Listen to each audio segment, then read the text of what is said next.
আসসালামু আলাইকুম ওয়া রাহমাতুল্লাহি ওয়া বারাকাতুহু। নাহমাদুহু ওয়া নুসাল্লি আলা রাসূলিহিল কারীম, আম্মা বা'দ। ওয়া আউযু বিল্লাহি মিনাশ শাইতানির রাজীম। বিসমিল্লাহির রাহমানির রাহিম।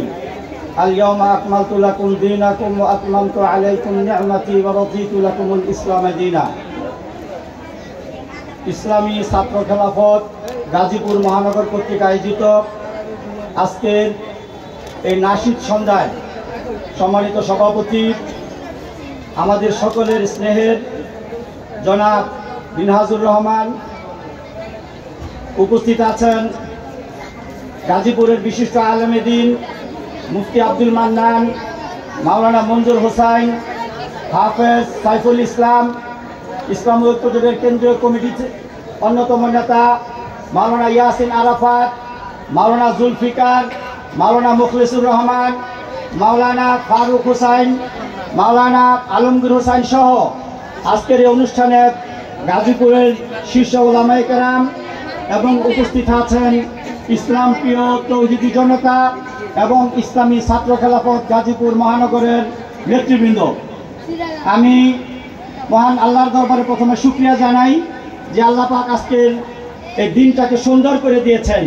সারাদিন বৃষ্টি ছিল, আমরা সবাই খুব আতঙ্কিত ছিলাম আজকের প্রোগ্রাম হবে কিনা। আলহামদুলিল্লাহ আল্লাহ পাক সেই ব্যবস্থা করে দিয়েছেন, এই জন্য সকলে বলি আলহামদুলিল্লাহ। সম্মানিত উপস্থিতি, আপনারা জানেন আজকের এই অনুষ্ঠান কাদের উদ্দেশ্যে করা হচ্ছে। 2013 সালের 5ই মে সে ঐতিহাসিক শাপলা চত্বরে খুনি শেখ হাসিনার প্রশাসন কর্তৃক বাংলাদেশের আলেম ওলামাদের উপর, ছাত্র জনতার উপর যে বর্বর গুলি চালিয়ে হত্যা করেছিল, সেই আহত করেছিল, সেই শহীদ এবং আহত এবং এই 7 জুলাই আগস্টে এই খুনি হাসিনা ছাত্র জনতাকে গুলি করে হত্যা করেছিল, সেই শহীদদের স্মরণে আজকের এই নাশিদ সন্ধ্যা। সংগ্রামী সাথী ও বন্ধুরা আমার, 2013 সালের শাপলা চত্বরে এই দেশের আলেম ওলামা তৌহিদি জনতা কি দাবি নিয়ে তারা উপস্থিত হয়েছিল আপনারা সকলে জানেন। সেই দিন 13 দফা দাবি নিয়ে শাপলা চত্বরে উপস্থিত হয়েছিল। এর মধ্যে প্রথম দাবিটি ছিল আমার আপনার সর্বকালের সর্বশ্রেষ্ঠ মহামানব, আমার আপনার জীবনের চাইতে প্রিয় মানব সরকারে দো আলম সাল্লাল্লাহু আলাইহি ওয়াসাল্লামের সম্মান রক্ষার জন্য সংসদে আইন পাশ করার দাবিতে সেই দিন শাপলা চত্বরে উলামায়ে কেরাম জমায়েত হয়েছিল। সংগ্রামী তৌহিদি জনতা, সেই রাত্রে, সেই কালো রাত্রে শেখ হাসিনা আলেম ওলামাদের শাপলা চত্বরে একটি রাত্রে অবস্থান করতে দেয় নাই।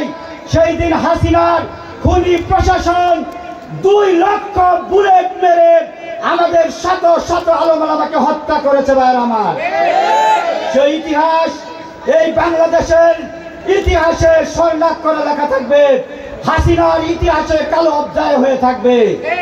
সংগ্রামী সাথী ও বন্ধুরা আমার, এই বাংলাদেশে আরেকটা ঘটনা শেখ হাসিনা ঘটিয়েছিল।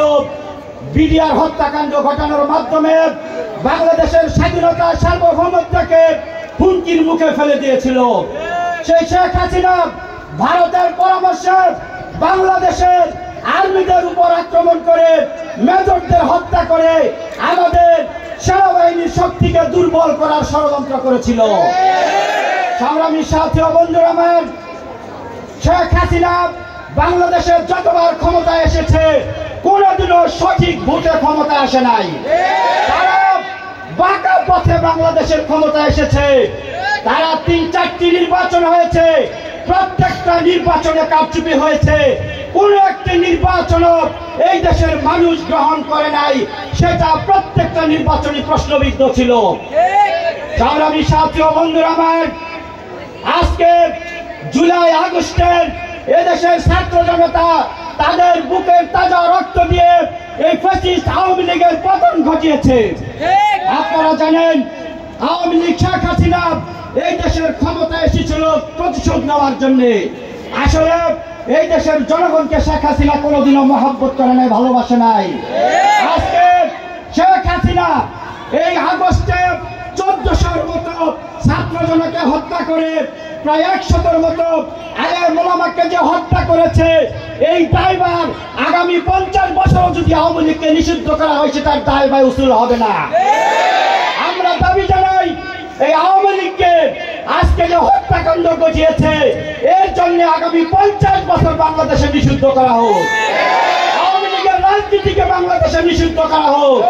শেখ হাসিনাকে ইন্ডিয়া থেকে ধরে এনে বাংলাদেশে তাকে বিচার করা হোক এবং আগামী দিনে বাংলাদেশের মাটিতে কেউ যেন হাসিনার মতো আর খুনির রাজত্ব কায়েম করতে না পারে।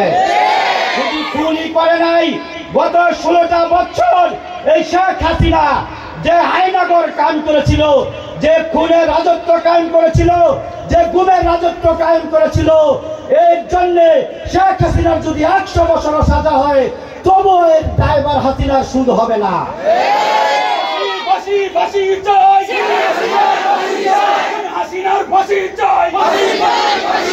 সংগ্রামী সাথী ও বন্ধুরা আমার, আমি বক্তব্য দীর্ঘায়িত করতে চাই না।